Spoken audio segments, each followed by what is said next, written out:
from the standpoint of intelligence, what's likely to change? And I would say, I get accused sometimes of being dovish on China. I reject that, but because my argument is that I think we should be a little bit more sophisticated, a little bit more nuanced, a little bit more negotiation-oriented than the rhetoric certainly that you hear where I work, but generally speaking. So, you asked about the Intelligence Committee. I suspect we'll talk a little bit about Salt Typhoon.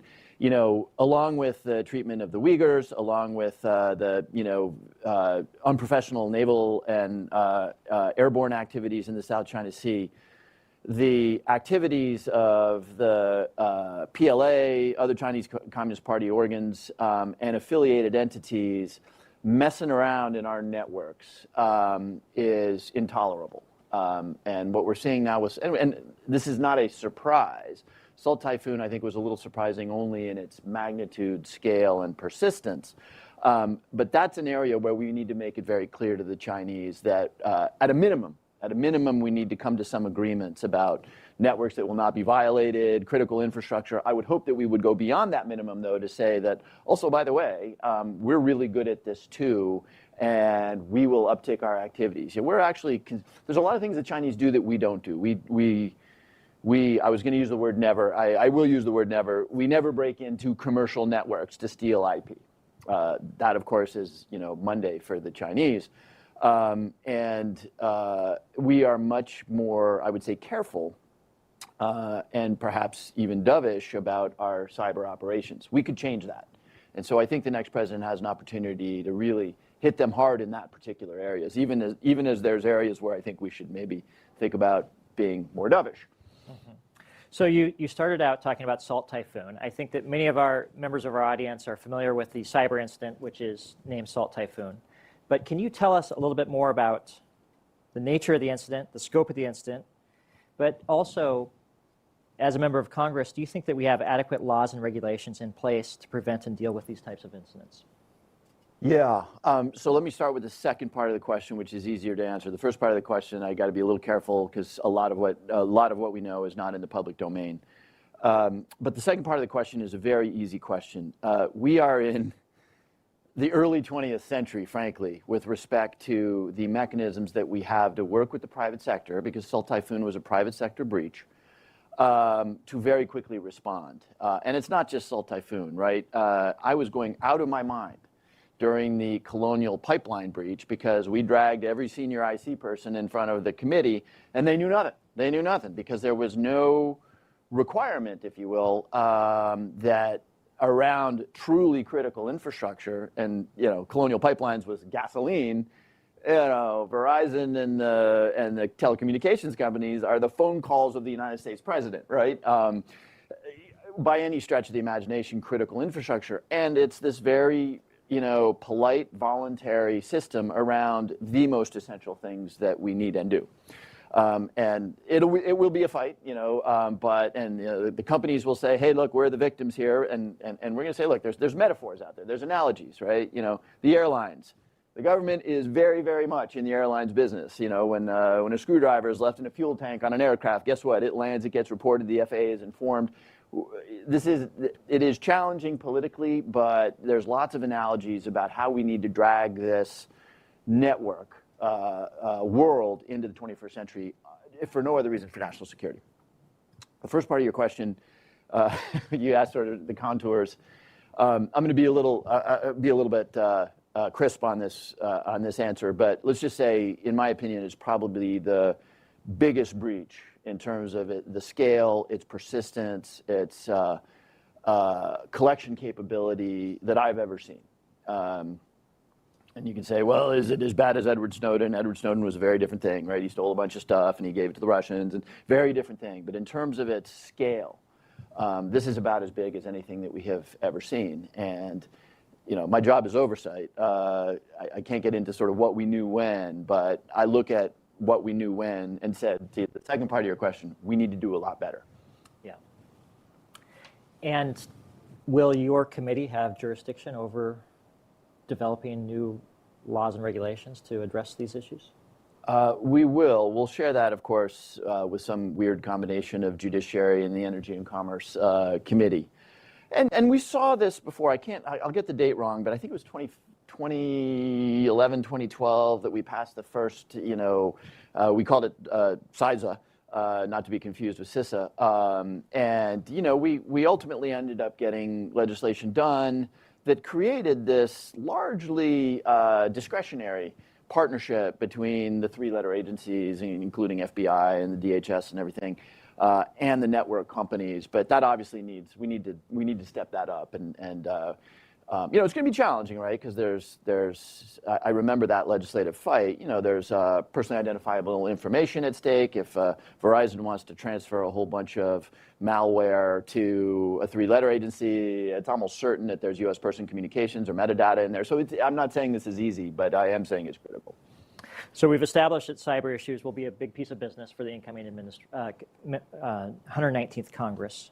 What other major issues relating to China do you think will be on the docket for the incoming Congress? Yeah, so the Republicans have the trifecta. So you're asking the wrong guy. But I think I've been watching this long enough to I think be able to at least trace some contours here. Very interesting, as we were talking about before, right? Because if you just listen to the president-elect's bluster, for lack of a better word, and if you sort of think about the core tenets of MAGA, you would say, yeah, those 60% tariffs plus 10%, they're coming. You would say, of the, what do we do, 760 billion in trade, 3/4 in our direction and 1/4 in the other direction. The president-elect has always been, he's had this sort of mercantilist view of trade balances. MAGA orthodoxy would suggest, holy smokes, we're going to see a massive 60% tariffs. I don't need to tell you what that does to the U.S. economy and inflation and stuff. On the other hand, he has largely appointed traditional James Baker conservatives to the role of Secretary of State. It's interesting, right, that it wasn't Lighthizer and Grinnell that are there. It is folks that I would characterize as more traditional kind of James Baker Republicans. And of course, the ambassador designate is a business person who did business. So I allowed myself, I don't usually do this, and I never do it on domestic issues, but I allowed myself a note of optimism on the next Trump administration in foreign policy, because if that adds up to if that adds up to, I was going to say this is the opposite of what Teddy Roosevelt said was the good idea, right? Quiet voice and big stick, or if that adds up to a fairly hawkish approach, but a skepticism of kinetic conflict, that might be all right. Mm-hmm. So, Congressman, we were talking a moment ago, there are ebbs and flows in the U.S.-China relationship. There have been eras where there's been more cooperation, eras where there's been more competition. As you sort of look back at the history of the U.S.-China relationship, are there historical precedents that you find appealing or ones that you think we should avoid as we think about the U.S.-China relationship? Yeah, super interesting question, and we've got some experts here that I'll be very humble about, because I'm not a sinologist. I mean, I'm a practitioner, but my own take on this, which is sort of limited to praxis as opposed to theory, is that I'm sure, like all of history, this echoes, but I'm with Kevin Rudd, who I think is one of the smartest people in D.C. on China, and at whatever age he has, got himself a PhD on the subject of China and wrote that book. He says what we're seeing right now is a return to ideology with Xi deciding that the politics will be Leninist and the economics will be Marxist. And I see from my sort of non-academic standpoint, reason to say that that's actually a pretty good interpretation of what's happening. So, the return of ideology at the expense of commercial pragmatism, right? I mean, there's not a business person on the planet, certainly not in China, that didn't look at Jack Ma and say, I don't want that to happen to me. So this return to ideology, I don't know, the experts will tell us whether that's what Mao did in 1972. The point is that it's a huge policy shift, right? Because guys like me used to be very comfortable with the notion that at the core of Chinese thinking, leadership thinking, was pragmatism. Meaning we don't like what's happening with the Uyghurs, and there's lots of complaints that we have, but fundamentally it's pragmatic. We don't have that confidence anymore. Now, if you're me, you think, unpopular thing to say, but the economic growth in China over a generation has been nothing short of miraculous for the Chinese people. Right. And you say to yourself, wait a minute, that happened because of free markets and international trade. So isn't the core of the political standing of the CCP exactly the opposite of what they seem to be doing today, which is rejecting the, however you want to characterize it, the U.S.-led global order? But nonetheless, I mean, I have to be careful about that kind of thinking because ideology has reasserted itself in a big way. So if you're me, you think, oh, of course he's not going to invade Taiwan because that would result in a 10% decline, according to Rand, in Chinese GDP. Well, maybe not. Maybe that is a commercial price worth paying for this, nationalist achievement. Former Indo-PACOM Commander Davidson has identified 2027 as a critical date in the cross-strait context, a potential date at which the Chinese military could be prepared to launch a military invasion against Taiwan. How do you think about future dates and timelines as a indicator that we should be focused on? I'm skeptical, frankly, of that statement, which is everywhere. Xi ordered the PLA to be ready to invade Taiwan in 2027. First of all, it may not happen. Secondly, if it does happen, there's no way the Chinese are going to know that it happened, right? Just ask Vladimir Putin how predictable invasions are, even of neighboring countries, much less across 100 miles of blue water. So, it may not happen. The Chinese are consistently missing their recruiting goals. It's not a happy thing to be in the PLA if you're a young Chinese person. And like I said, you just don't know if the answer is, yes, we have achieved that objective.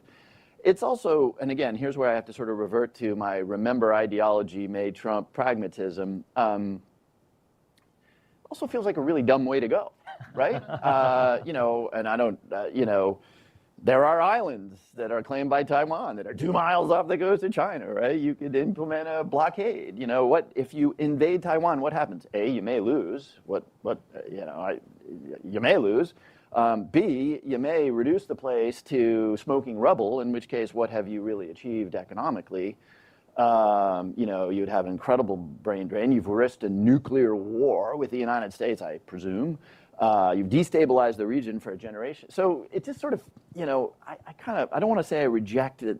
This is the kind of thing that hawks in the House say, and I'm supposed to be really scared by that rather than saying, okay, well, how do we take the steps to make that eventuality less likely? And those steps can range from let's keep or really accelerate the deterrence by arming Taiwan to let's stress those areas where there are deep common interests with the Chinese to make that less likely. And what would you identify as some of those areas where there's commonality of interest between the United States and China? If you were on a forward-looking basis and you wanted to see the United States and China working around common challenges together more, where would you encourage greater focus? Yeah. No, I'm glad you asked the question because, again, I think there's areas, and you started me very hawkish on, network exploitation, that sort of thing. But it's really important as we think about here to think about some profound common interests, some of which, of course, have been upheld by the Biden administration, right? And so the Biden administration made not sufficient, but made real progress in working with the Chinese on fentanyl precursors. The State Department rightly, I think, takes some credit for saying it's better than it was. Now, it's not what we want it to be. Right. But obviously, a country that is losing 80,000 Americans, to addiction, to overdoses, has got to put that front and center. And they made some real progress on that, and we can do more. Number two, and I'll leave the big one for last, but artificial intelligence has always intrigued me. We're all freaking out because, oh my God, we can't audit this thing. We can't control it. We don't know where it's going to go. It's uncontrollable. It's unpredictable. You know who hates lack of control and lack of predictability more than we do? The Chinese. So it feels to me like, that's an area where we really ought to be putting our people together, our sort of cutting edge research to do. And yes, there are, there's small gardens where we probably don't want to be sharing our, visual AI for military purposes. But anyway, my point is that more broadly, we really ought to be working closely with the Chinese on something that I think scares them a hell of a lot. And by the way, it raises certain global issues, right? It's not hard to spot somebody developing a, next generation foundational model, right? Because you burn so much, you burn so much electricity in doing it. And so I think that's an area where we have common interest. Pandemics and health generally, learn that lesson. Big one, of course, is trade. And here's where it's going to get interesting with the Trump administration, right? I mean, where are we? Just shy of $800 billion in cross-border trade. Last I checked, the Chinese are sitting on roughly $1 trillion of our treasuries. We should at least be mindful of that. If they decided to not show up at a treasury auction, that would have implication for Americans' mortgage rates. So anyway, I think those are probably the big ones, but there's others too. There's the really soft stuff. Let's continue carefully. Let's continue to welcome Chinese scientists to our research institutions in the hope that maybe they'll stay here. There's another side to that. But, sure. Yeah. Well, you touched on the idea of a small yard and a high fence a moment ago, which is a term that members of the Biden administration like to use. And the idea is to protect national security sensitive technology while allowing normal commerce to proceed between the United States and China. Do you think that we have that balance about right now, or would you like to see adjustments in any direction? I've been a sort of grumpy critic of the Biden administration. I sort of come from a free trade philosophy. I've been doing this long enough that I don't want to say pure free trade because I don't represent the Midwest, but I'm very conscious of what NAFTA and China's accession to the WTO did to our industrial base. But I've regarded this administration as protectionist, and I think that's probably a fair characterization. So I agree completely with small nanometer chips and ASML, which happens to be in my district. Yeah, I don't want them. I don't want to be exporting ASML lithography machines to China. So I agree completely with that. I do think that we have gone and so yes, I think there's a very small garden of that kind of stuff. But I do think that there is I'm not an expert in the area, but should we have slapped, as Europe is doing, the same tariffs on electric vehicles? So I do think it's been exaggerated. I think the small wall garden has been bigger than it would be for my comfort. And by the way, I would add to that, so yes, small nanometer lithography machines. We also should be, and here's where I would not be a free trader, we should be very conscious of the supply lines, of the critical ingredients of essential commercial or national security stuff. I mean, man, did we learn a lesson on a commodity product, masks, right? Turns out that when the ships weren't going, you couldn't get masks. But so I hope we're way beyond that. But the lithium and the various critical minerals, the Chinese have not monopolized, but have done a lot to lock up a lot of supply, and that makes me nervous, which points to an interesting topic. I would start, by the way, not by shaking my fist at the Chinese because they've bought lots of bauxite and lithium around the world, but saying, holy smokes, can we please address our permitting system in the United States so that we can actually build a lithium mine in Wyoming or wherever these things are, not in 25 years. Right. So I think we have a lot of work we can do. And the environmentalists hate that and everything else, but the environmentalists aren't going to get their climate change issue if they don't come to the table on permitting reform. So I would start there. Congressman, I have one more question I'm going to ask you, and then we'll give our audience an opportunity to pose a couple of questions to you. But as a practitioner of politics, you meet and speak with constituents all the time. How often does China come up? And when it does come up with your constituents, what is it that's most on their minds?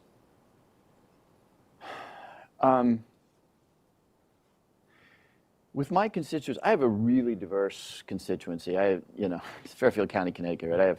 Everybody thinks I have extraordinarily wealthy people in my district, and I do. Greenwich, Westport, New Canaan, Darien. I also have deep poverty in my district in some of the cities. So I have a really diverse constituency by any measure. And the answer is that proactively, China never comes up, ever. Housing costs, electricity, infrastructure, the fact that it takes you, at rush hour, 45 minutes to drive 10 miles, constant. Right. On the left, all kinds of concerns about MAGA and Donald Trump is going to end our democracy. On the right, but China never comes up. Yes, every once in a blue moon with somebody who's a member on the Council on Foreign Relations, but that's pretty rare. So yeah, that's, make of that what you will, but that's the answer, and I suspect that's probably pretty typical of my colleagues. Thank you for these insights. The floor is open. If anyone has a question, please raise your hand.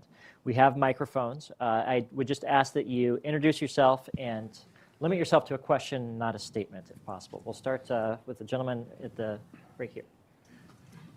Congressman, thank you very much for coming. Congressman, thank you very much for coming. My name is James Boyle. I'm a recently retired military officer. One area of cooperation we did not talk about at all was climate change.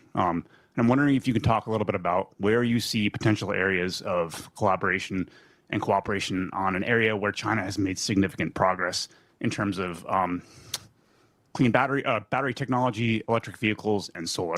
Thank you.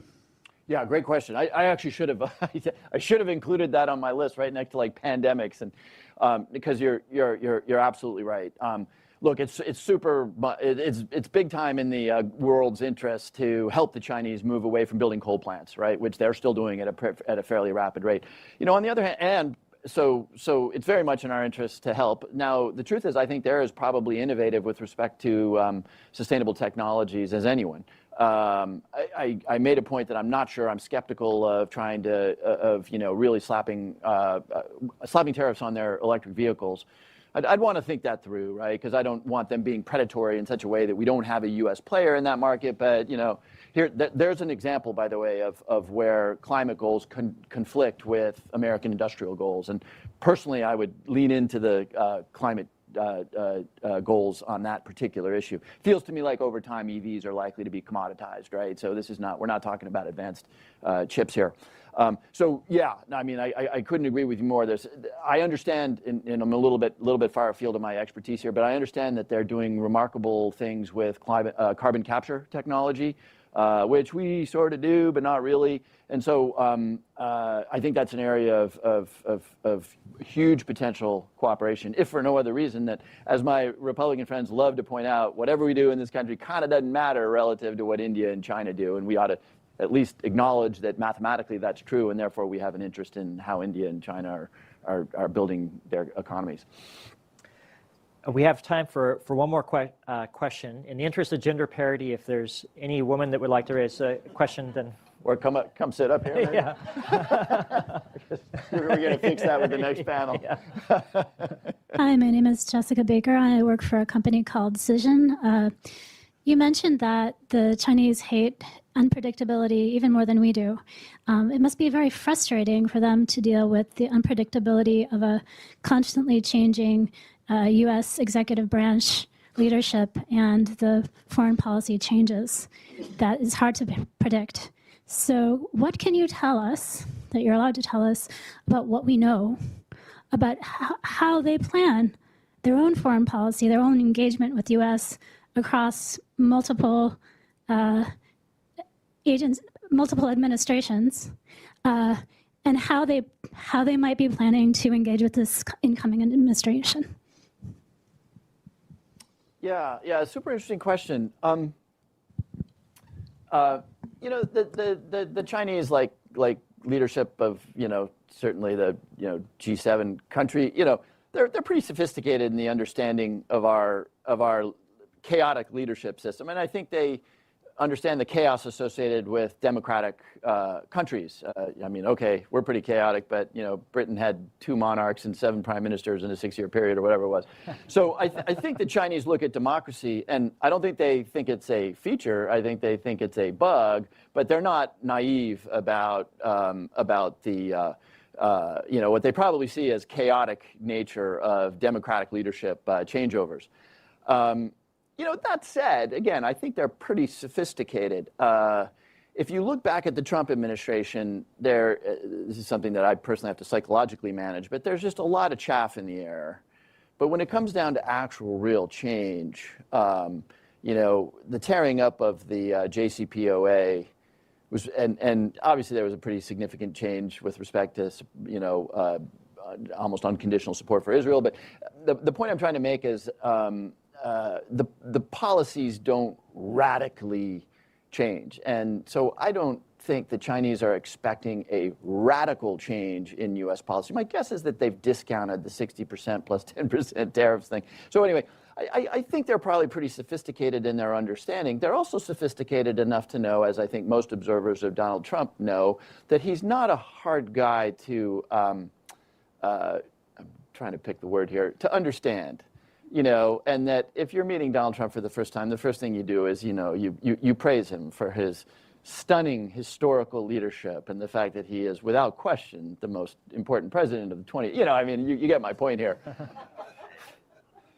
And I think they're probably also sophisticated enough to understand that the president-elect is drawn to strongmen. I'm avoiding to use authoritarian, but I could use anyway. I think they're pretty sophisticated in their understanding, and there may be even virtue in something that MAGA claims is virtuous. I'm never 100% sure about this, which is that the unpredictability, the fact that we're urged by his own people to take him seriously, but not literally, whatever that means, the fact that everybody, certainly Sonny Perdue is probably saying 60% tariffs is an opening negotiating position. I think there may be some virtue in the unpredictability with respect to the Chinese, because they're likely, again, being rational, sophisticated actors, they're probably likely to create a larger buffer margin in in how they respond, how aggressively they respond. So I realize this is coming across as very optimistic, but I do actually feel some optimism about what we were talking about earlier, which is it may be true that a hawkish approach in a lot of regions of the world, accompanied by real care around finding oneself in a kinetic conflict, may be the right answer with China and with Russia and some of the other hotspots around the world. We started out with the assumption that U.S.-China relations are in a bad place, and they're not necessarily going to improve dramatically in the years ahead. There's little appetite in Washington or Beijing for collaboration on shared challenges, and there are new political and security roadblocks to collaboration, even among non-state actors. But amid these rising and enduring frictions, we wanted to look at how the United States and China can find ways to work together on shared challenges when it's in Washington and Beijing's national interests, and particularly how non-state actors can collaborate in this new environment. And a lot of our work in this first phase of the project was looking to history here. So looking at past examples of great power collaboration. At first, we did a case study on US-Soviet collaboration on smallpox eradication in the Cold War. We looked at US-Chinese efforts, joint efforts on the Ebola response in West Africa in 2014.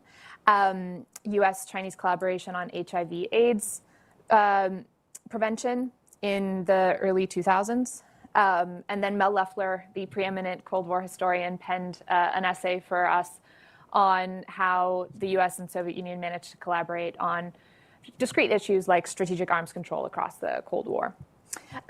We then did a live case study of collaboration in the form of a track 2 with Chinese counterparts, looking at the issue of food security or climate-smart agriculture.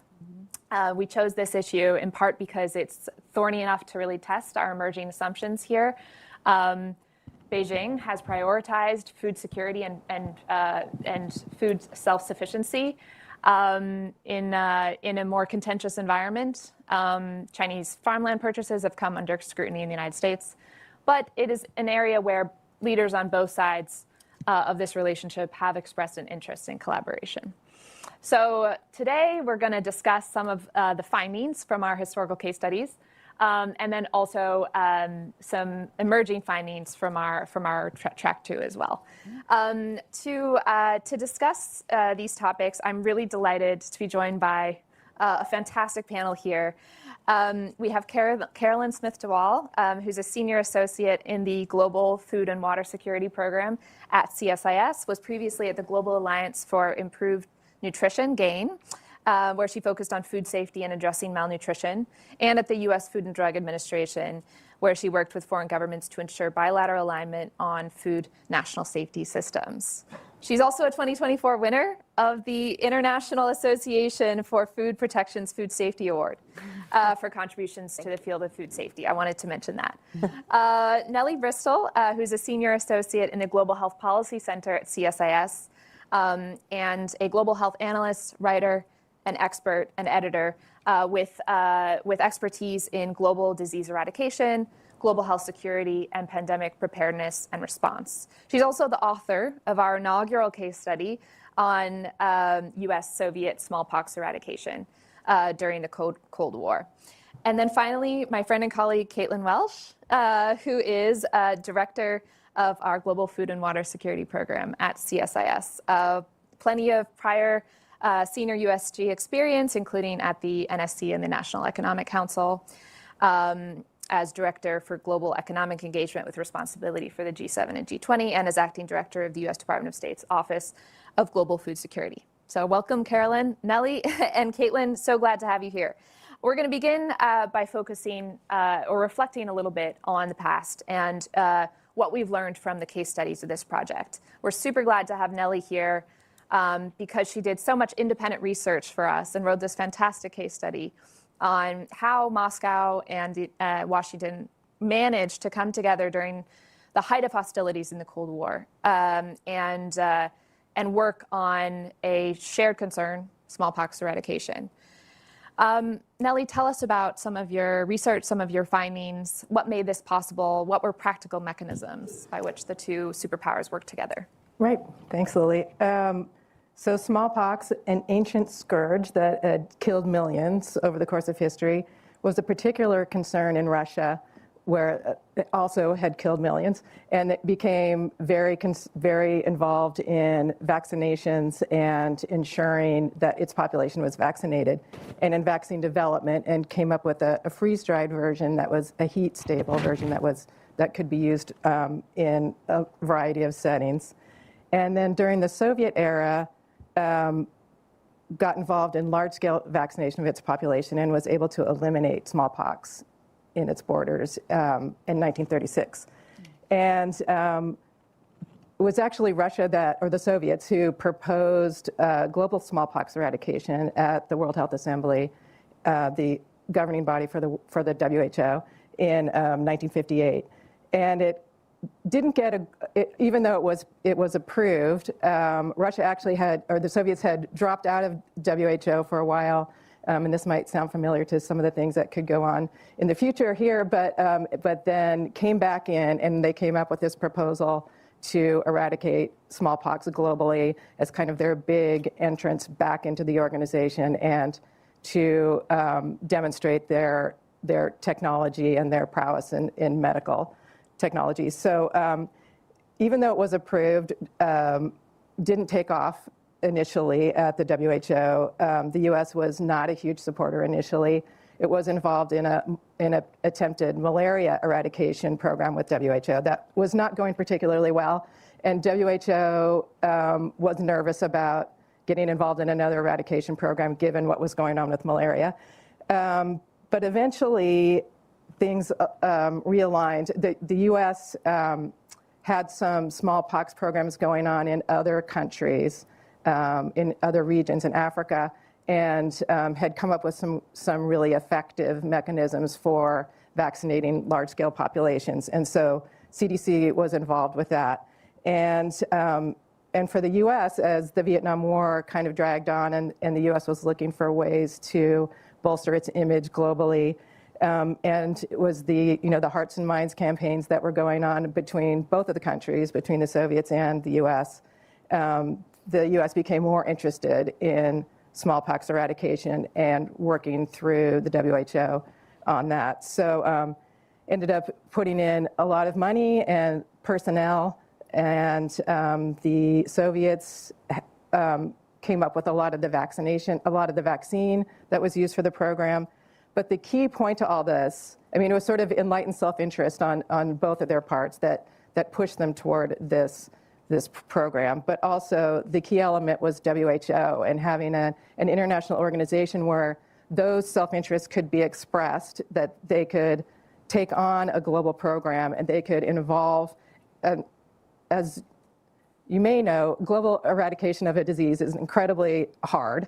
The polio program has been stumbling along for a couple of decades now, and kind of moving in the wrong direction right now. So it's incredibly complex. It involves all countries of the world. It involves a lot of focus, and a lot of money, and a lot of sort of short-term upfront costs that eventually will provide benefit. But you have to kind of keep everybody on board and rowing in the same direction. So really difficult. WHO served as the focal point for bringing that all together and for involving not just the Soviets and the US, but countries around the world, which had to bolster their own immunization programs to the level where they could eliminate smallpox within their own borders, but also for the US, for the program to be able to go into places everywhere in the world. You had to vaccinate everywhere in the world, places that don't have healthcare at all. So really complex. And but it was WHO where the program could be expressed, and also where the operation could serve as the operational focus. So I think it's really, and from my standpoint as a public health person, really an argument for the international system and WHO in particular as a place where these issues can be discussed and where the world can come together and move in the same direction for something that is a common threat. So climate change and pandemics, with COVID, so is instrumental in bolstering developing country health systems, disease surveillance. This is another enlightened self-interest. Supporting that is another enlightened self-interest subject for us. And so I guess the argument of my paper is we need organizations like WHO to be able to come together and focus on these issues. Great, thank you, Nellie. And I just want to highly recommend Nellie's case study. She does an excellent job of showing how collaboration on smallpox was not an altruistic endeavor by either superpower. It was firmly rooted in the national self-interest of each superpower and geopolitical interests of each superpower. So I think that's worth emphasizing here as we're thinking about US-China relations and where we are, that this can be in the national interests of each country as well. So you mentioned international organizations. I want to turn to Carolyn, who has lots of expertise in international organizations, but in a different space, more in the food safety and climate smart agriculture space. You have extensive experience on when it comes to international collaboration here from GAIN, from the FDA.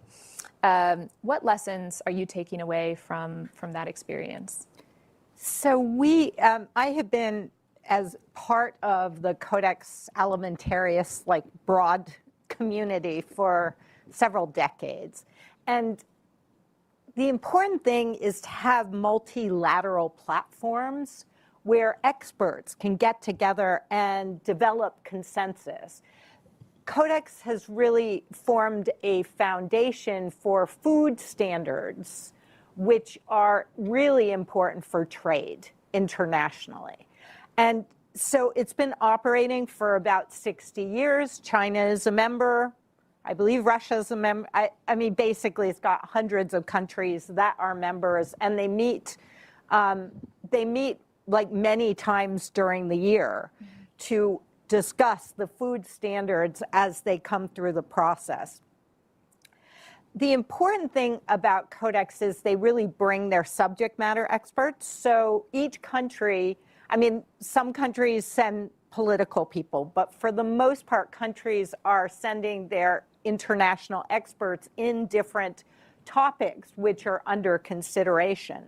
And I really do believe that these kind of multilateral platforms can serve the basis for bilateral discussions between different countries. I even observed once many years ago two countries that were at war, basically, where bombs were flying, and the experts were actually meeting and discussing the topics at the meeting. So it really is a safe space for countries to do this.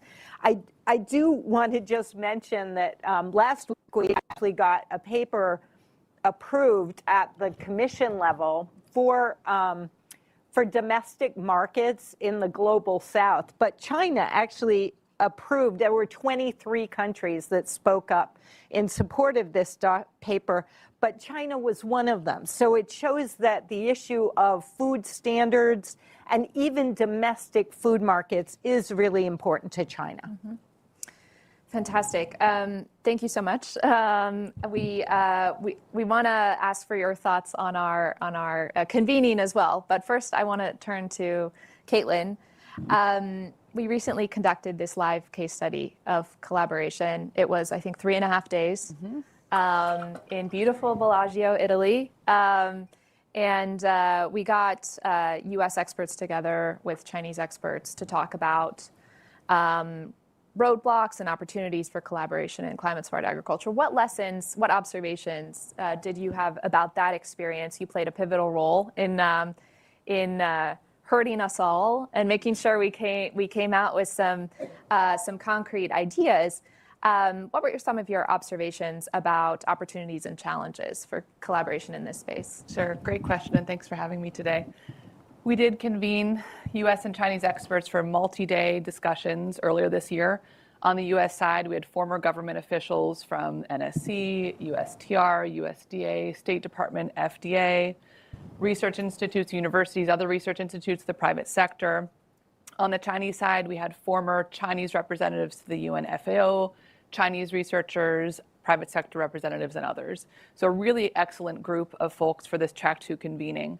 And we were exploring safe harbors for collaboration between the United States and China on issues of food security and agriculture.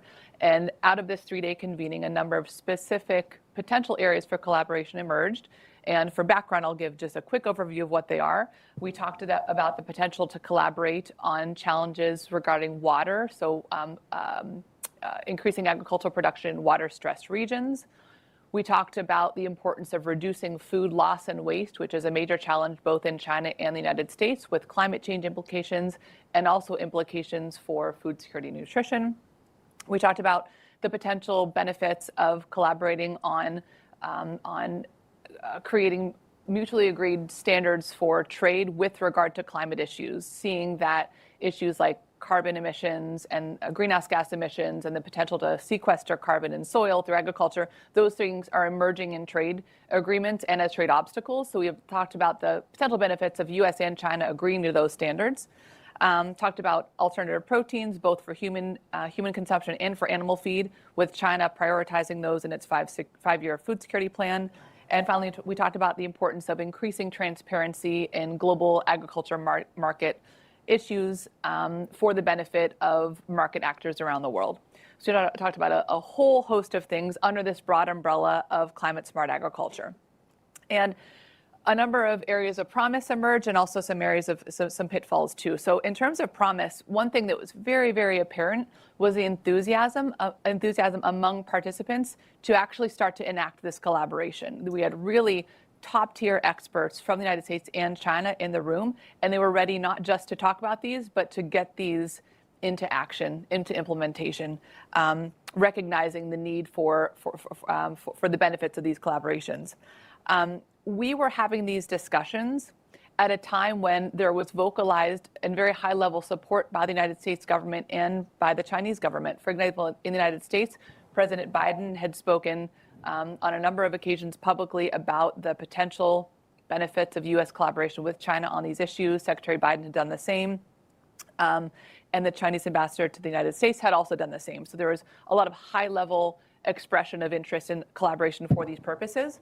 So it was that it gave even more purpose to these discussions. And then finally, in terms of promise, is that there just is need for expertise among two of the world's top agricultural powerhouses to address challenges that affect countries around the world. There's potential for us to benefit from each other's expertise and experience addressing these challenges, and also potential for third countries to benefit. So we were bolstered by this, this great need around the world. Pitfalls come in the form of a few things that were evident in the conversation, but also since then. One is the trend in educational exchange between countries, because it was very, very evident that the fact that so many participants on the US side had worked in China, spoke Chinese, were familiar with Chinese culture, and on the reverse side, on the flip side, Chinese participants had studied in the US, received advanced degrees here. The fact that we could speak a common language was really, really beneficial for our own exchange. And we see trends in educational exchange going in, decreasing. So fewer Chinese students studying in the US, fewer US students studying in China. And also right now in the US, we're seeing that there's, in particular on Capitol Hill, opposition to I see a knee-jerk opposition to anything regarding China with regard to agriculture, in large part because of fears over Chinese purchase of U.S. agricultural land. That's not the topic of this panel. Can answer questions about that if necessary, but I think in large part those fears are overblown. But that can be the basis of this reactionary opposition to potential collaboration.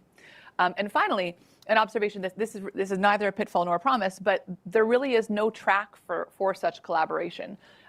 In the last decade, there was a U.S.-China strategic and economic dialogue under which the governments actually did agree to collaborate on agriculture and food security in third countries, and that was started to be implemented, but then the SNED went away, and so there's no longer a government-to-government track for this collaboration to happen. That actually opens up opportunities for collaboration at other levels. So among researchers, among NGOs, at private sector, and other levels, but even in the absence of a willingness between governments to collaborate. So I'll pause there. No, that's great. And I really appreciate you pointing out the pitfalls as well, because one thing we tried to do at the convening was start our conversations with a discussion of political realities in Beijing and Washington that would shape anything we came away with.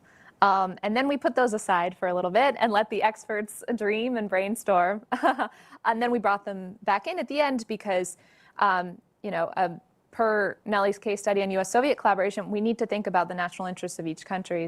That needs to be loud and clear in this environment for any sort of collaboration to have any legs. But Carolyn, I want to ask you the same question. You were there with us in Bellagio. What surprised you about the convening? Any challenges? Any points of optimism? So I think the first lesson kind of that I took away from our convening in Bellagio is the need for safe pathways for communication between the governments. So it's like, how do you create the environment and also the impetus to make it safe for these experts to get together? And that's where, like, my first example of Codex, I mean, it's convened by the WHO and FAO, it's recognized by the World Trade Organization, so it's got, and it's 60 years old, or, most of the committees. So it's been operating for a long time, so it's safe. So with respect to climate-smart agriculture, there's a lot of opportunities. I mean, the congressman mentioned carbon capture technologies and learning from each other on those types of technologies are urgently needed. One thing I did take away, I think for the first time at the convening, was the idea that food security is feed security. That we can't, it's not just about feeding people, it's about feeding the animals that feed people. And that becomes very important when you look across trade in the US. We have a lot of farmers who rely on the ingredients, both for human food but also for animal feed, that is very vital, and it's vital to our farmers, it's vital to Chinese consumers and farmers and food producers. So thinking through, like, how do we create that kind of safe space? And that's the challenge, but also the opportunity. So the discussion, and Caitlin did an amazing job kind of outlining where we all came out in terms of our broad thinking about what we could focus on. But the bottom line is there were many many spots where climate smart agriculture could be addressed. But again, I would encourage that we not look at just like a one-off, that we think through that pathway to that communication that is accepted by the governments and that allows different issues to move through a process. That's great. And I think a theme of our conversation so far has been safe harbors for communication among experts. And the important role historically that international institutions have played in enabling that sort of cooperation. Nellie, I want to turn to you here because you're an expert in the WHO. And we know that international institutions are plagued by a whole host of challenges in this more contentious environment. With gridlock, for example, in the UN Security Council, with the United States pulling back from the WTO. When we look at the WHO, can you tell us a little bit about the scope for continued collaboration in this organization? Yeah, I mean, it is a little tricky with the administration coming in, which had tried to withdraw the U.S. or proposed withdrawing the U.S. from WHO. And I mean, WHO has its problems, some of them self-made and some of them structural. It's expected to do a lot, doesn't have a huge budget, but it really provides as you say, like the safe space for not for ministers to come together, but also for experts from all countries are constantly on working groups, and they're coming up with standards for various things for developing countries. So it really is an important institution, and I just would. It's there. And I was thinking about how Russia dropped out of the WHO early on, or the Soviets dropped out early on because they said it was too US-centric. And then the argument of the first Trump administration for wanting to drop out this last time was that it was too China-centric. So, I mean, it's always got those problems. It has a lot. It has 194 members. It's responsible to all of them. It's as sort of a constant diplomatic, milieu that it's dealing in. So I think it's an important organization that should continue to be supported, particularly with they have pandemic preparedness and response negotiations going on now that also are not going particularly well, but there's no other place where those kinds of issues could be taken up by the entire world. So it's, just. Right. And Carolyn, based on your remarks on Codex, fortunately it seems like we're seeing some collaboration continue to happen. Yeah, the U.S. plays a really important role in Codex. We actually run multiple committees, including the Codex Committee on Food Hygiene, which is the oldest committee of Codex.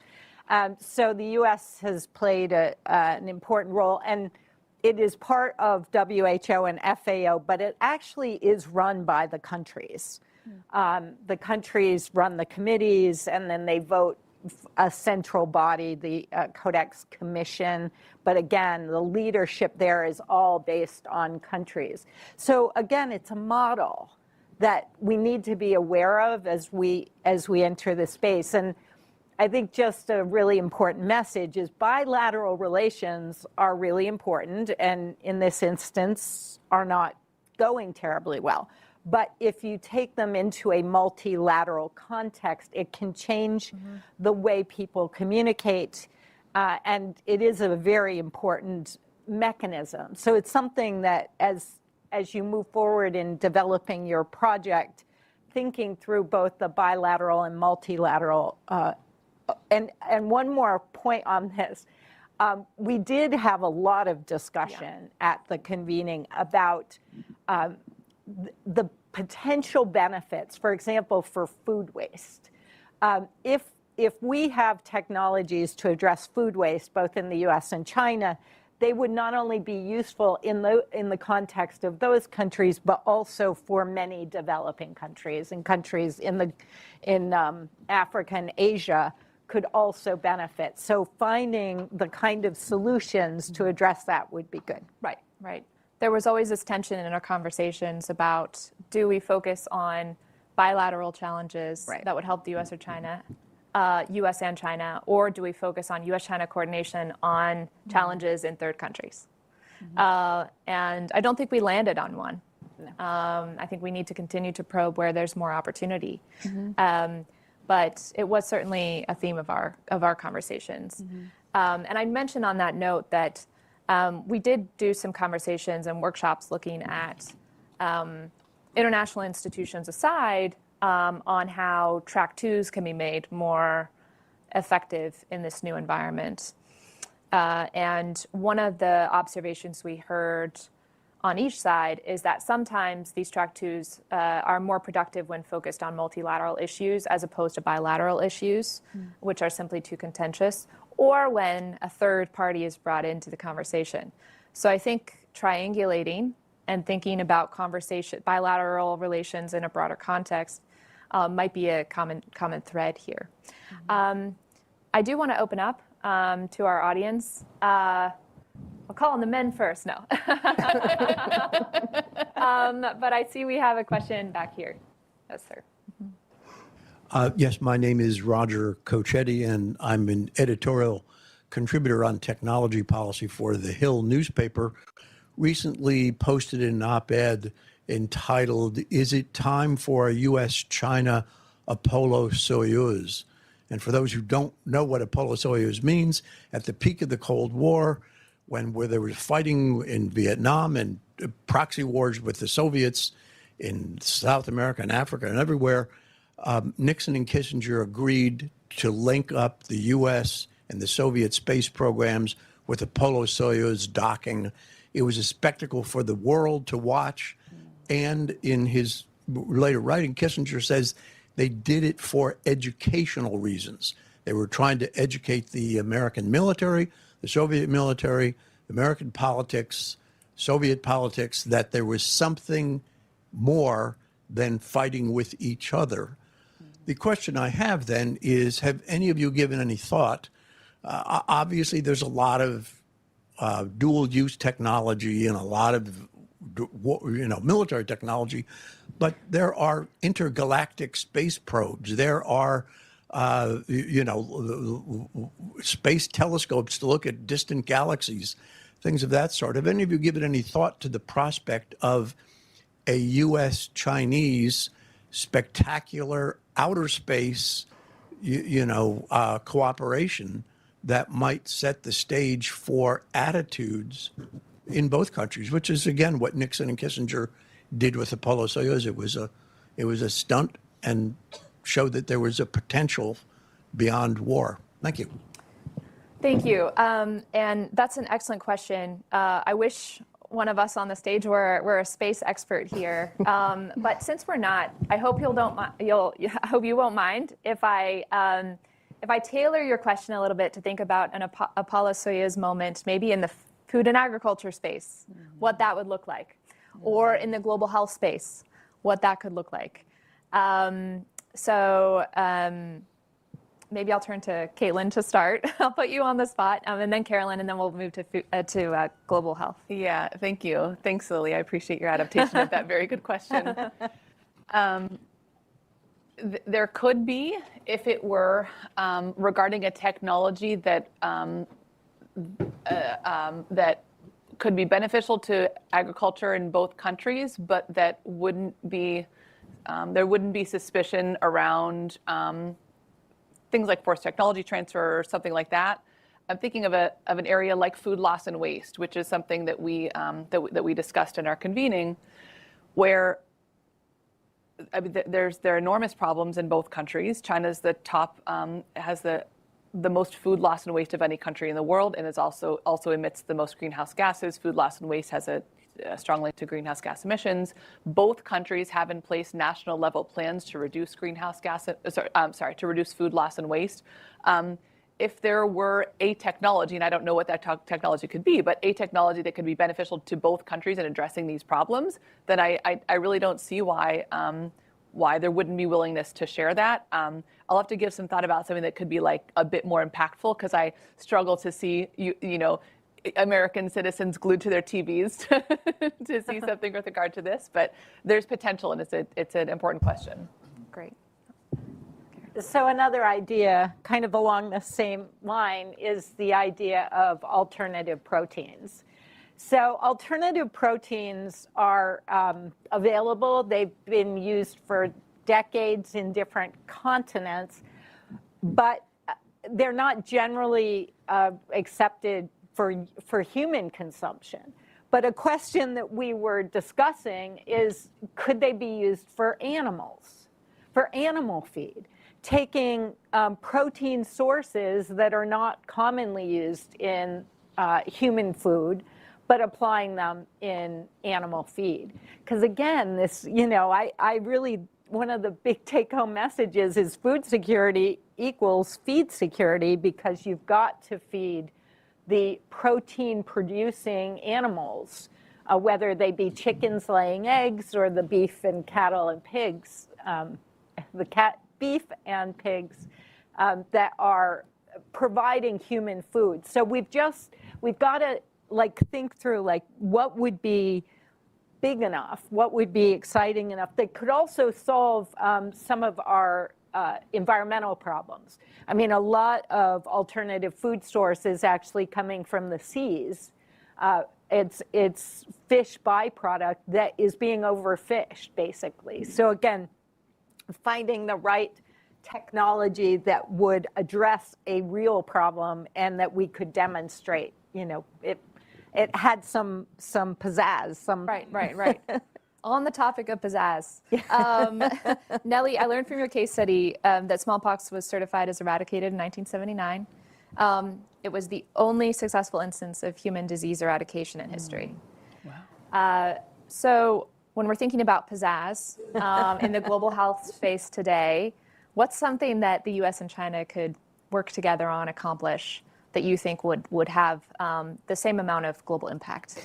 Yeah, I know. I'm thinking, it could be polio eradication, but that is currently going in the wrong direction. So, it's hard to come up. I was thinking maybe vaccinations, but those also have become political in a way I'm not sure any of us could have predicted. So, and everybody wants to create their own vaccine and only trust their own vaccine. That was such an amazing accomplishment, the COVID vaccine in the US and the speed that we were able to come up with that. But I'm not really seeing it. I don't know what it would be. Maybe if there were a vaccine that, maybe an AIDS vaccine, or there's some way that China and the US could work together on a medical breakthrough of some sort. But it's a tricky environment.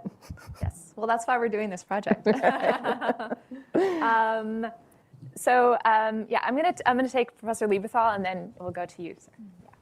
Thank you. Terrific discussion. I had the pleasure as part of the Brookings Group. Terrific discussion. I had the pleasure as part of the Brookings Group of participating in the Bellagio multi-day meeting. I think most of us wish we could have stayed there for several weeks. Great venue. What that discussion highlighted to me was that when the experts get together to discuss a major issue from the two sides, they find themselves generally on the same side of the table addressing the issue. And it's a terrific discussion. When you bring in the political side of it, each side is explaining kind of their sense of what the problems are politically and how difficult a lot of this would be to do, and so what kind of hurdles do you have to clear? From that track two, and from your broader engagement with these issues, we did not have politicians with us. We had people who understood the decision-making in both countries and some of the political constraints. My own sense is we have to figure out going forward a way to bring in at least some of the people who are actively in office in the political systems at the appropriate places in those systems, along with the experts. So because we're educating the politicians on the problem and where we can really get something done that is not going to trip a major national security, warning. But at the same time, we're educating the experts on the boundaries on which, the ways they have to think about it in order to really make major progress. I'm wondering whether any of you have any thoughts about how we can do that, building it into these discussions more regularly, because that to me is the missing link. And it's an absolutely critical link to get really serious things done. Thank you.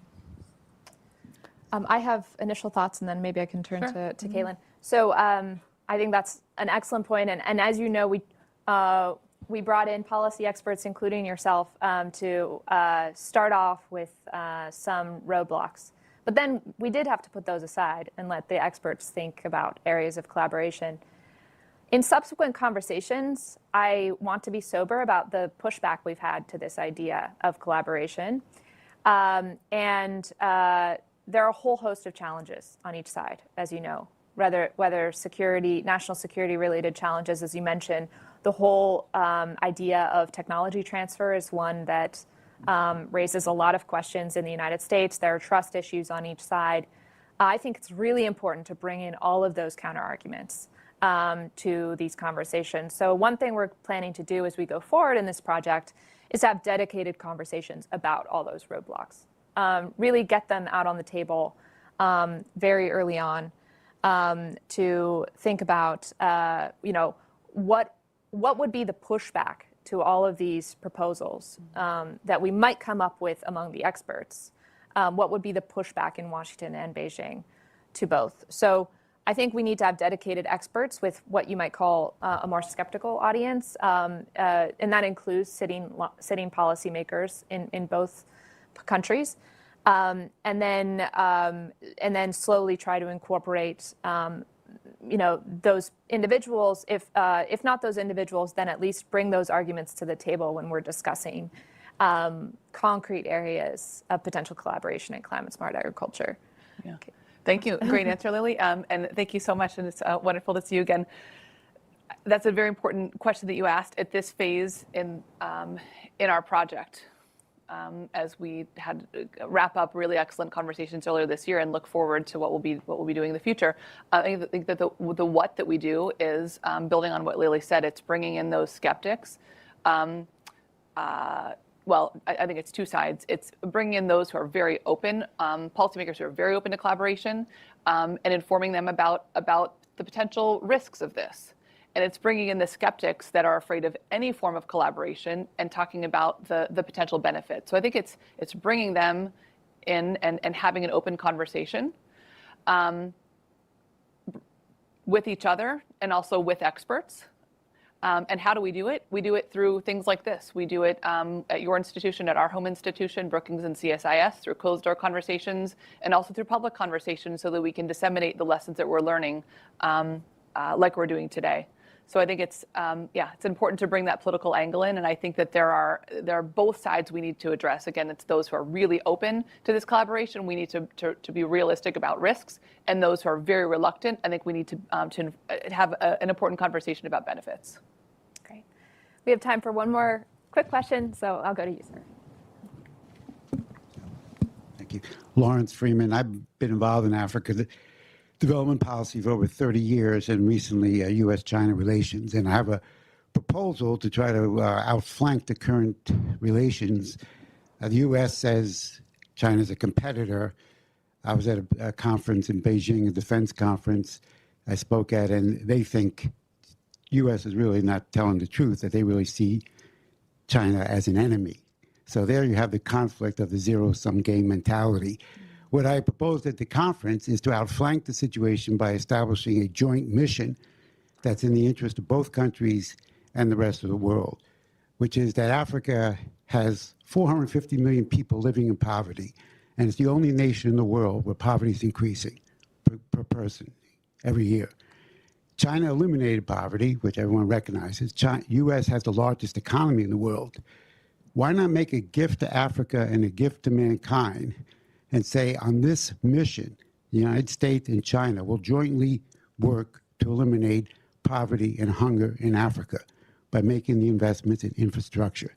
And this is something that would be a noble expression of both nations and outflank the current mentality of what we call the rules-based order. It's ambitious, but it's the way I see of getting outside the box of the current situation. Thank you so much. I think we're ending on the right note of ambitious. We've got a lot of work to do. I'll turn to yes. Caroline. I just, I love that concept. It's very ambitious, but I also want to bring us back to the idea of triangulation. The African Union is getting very well organized, and bringing in like a third party sometimes can be very constructive. Yeah. 欢迎来到六度解析新闻背后的多维思考，带你洞悉头条背后的世界。在今日华尔街频道的六度解析中，我们将深入探究时事热点，为你揭开新闻背后的真相。在这个信息泛滥、真相难觅的时代，六度解析应运而生。我运用海量数据、人工智能整合以及专家观点，层层剥析每个故事，通过实时背景数据挖掘，确保你获得全面的新闻资讯。然而，我们关注的不仅仅是数据，更重要的是将它们串联起来。我将分析多方视角，揭示隐藏的脉络，为你提供单一媒体常常忽略的背景信息。无论是政治、经济，还是全球事务，我都将为你带来最具洞察力的分析。试想一下，拥有洞悉全局的能力，做出明智的决策，参与有意义的讨论，这就是六度解析带给你的价值。它不仅仅是新闻分析，更是一种赋能的工具。加入今日华尔街的六度解析，共同探索头条背后的故事。你通往深度理解的旅程，从这里开始。不要只是阅读新闻，要解码新闻，理解新闻，活出新闻。这一切尽在六度解析。立即订阅，不错过任何真知灼见。因为了解真相仅仅是个开始。